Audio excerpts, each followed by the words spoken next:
Organ viewers, in this video I'll be demonstrating how to perform routine troubleshooting checks and procedures on a circuit in this vehicle. By the end of this video, you will see how to test a fuse, a relay, current in a circuit, voltage at a load in a circuit, and voltage drop. Short to ground and open circuits as well. Right? So first thing first, we are going to test a fuse. Simple. I'm going to show you. Come. So the circuit where we are going to perform the test pan in this vehicle is the alternator circuit. So we are looking at fuse box cover to the alternator fuse. I use on a lifetime mechanics circuit. Alternator fuse is ALT, right? Alt S. This 7.5 amp fuse right here. So second row, 1, 2, 3 up. Shine light, come. The second row fuse right here. And the third one up. 1, 2, 3. Right now it's at 25 there, but that don't make no sense, guys. The fuse box is 7.5 anyway. I'm not really right. How to test a fuse? The simple way to test a fuse, right, is using a multimeter. You turn the multimeter to ohms or continuity. Yeah, continuity. Right? And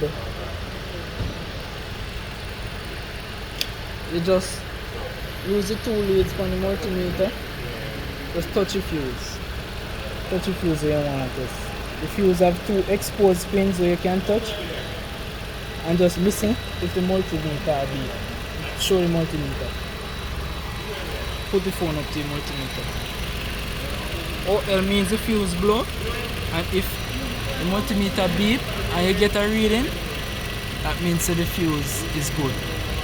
Right? So that is how you check a fuse. Another way of checking a fuse, you can just use a test light or a power probe, right? And just touch both sides, the same pin them or the fuse I'm going to talk about. Touch it. And if both ends light up, you know, say the fuse good.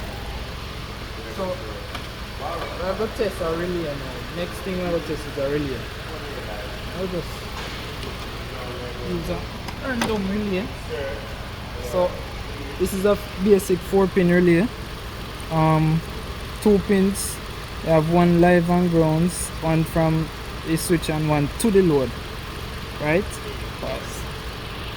A simple way to test a relay, you can use this tool called the power probe. You put the ground alligator clamp of the power probe on the 85 pin. Correct? Right? And then you use the tip of the probe to just add power from the 86 pin of the relay. And listen for a click of the relay. I don't know if you can hear the click over the power probe, but you can feel the relay click. Right? That's a simple way of testing a relay. So that is how you test a relay and a fuse. Now we are going to measure the current flowing through a circuit. Continuing the video. So testing current flow through a circuit. Right? When testing current flow through a circuit, you must test the current flow in series. So you have to break the circuit in order to test current flow. So a simple way to test current flow is from the fuse. So locate the circuit that you want to test current flow in and find the fuse for that circuit and remove that fuse. In this case we are going to use the dome fuse, which is this one right here. I already take it out. And we're going to connect the multimeter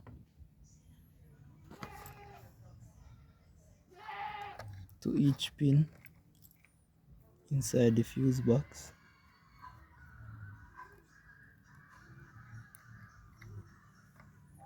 And look at the reading. So that is 0.6 amps of current, right? And the multimeter must be the lead of the multimeter, the black in the common slot and the red one in the current reading port. Good.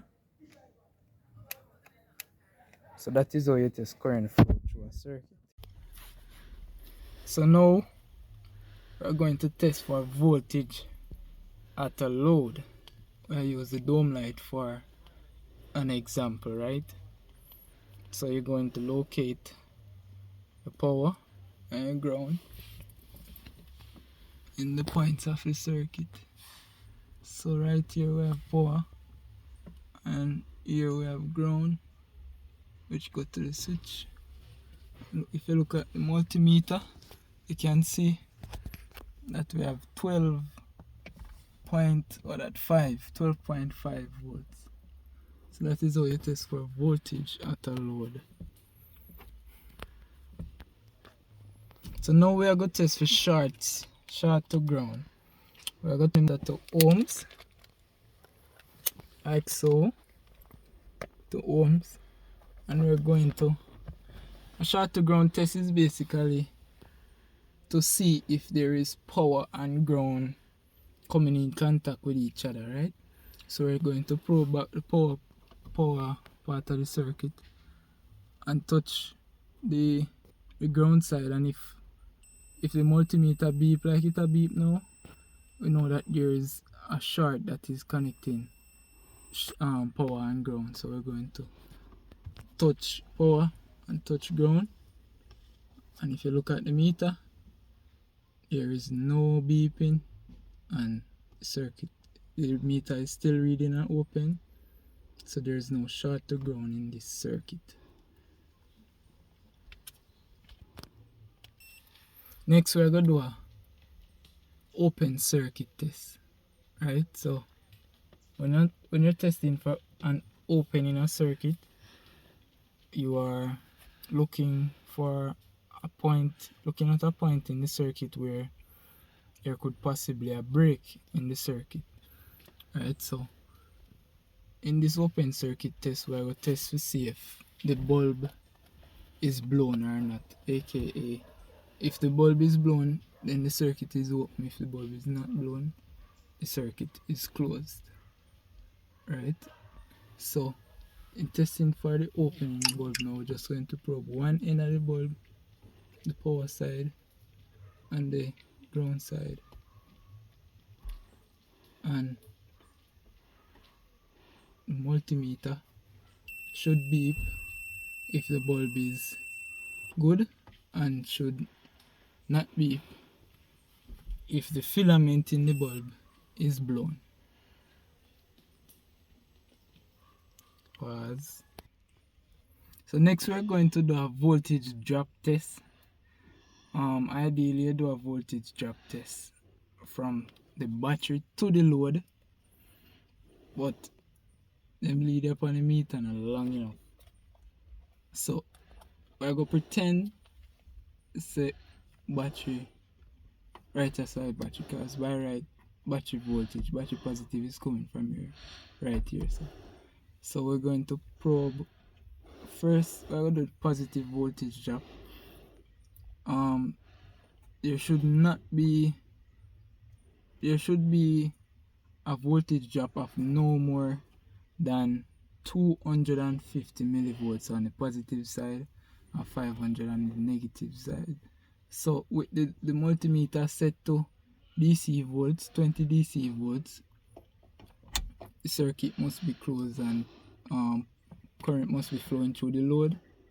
I'm going to probe the positive side and battery positive, aka right so.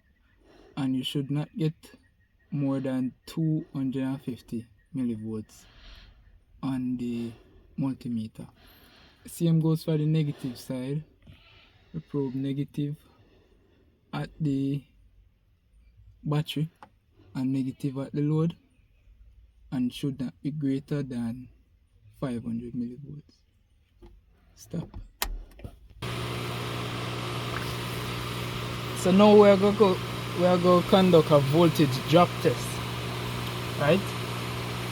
As I was demonstrating inside the vehicle with the dome light, on each side of the circuit, the test for voltage drop. On the positive side, it should not exceed 250 millivolts, and on the negative, it should not exceed 500. So we're going to do a negative drop, voltage drop set test on the negative side of the circuit. In this case, at the cooling fan, we have it on, the circuit is closed.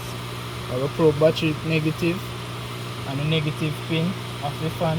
The fan is connected via a different wire because the connector here on conversion business. So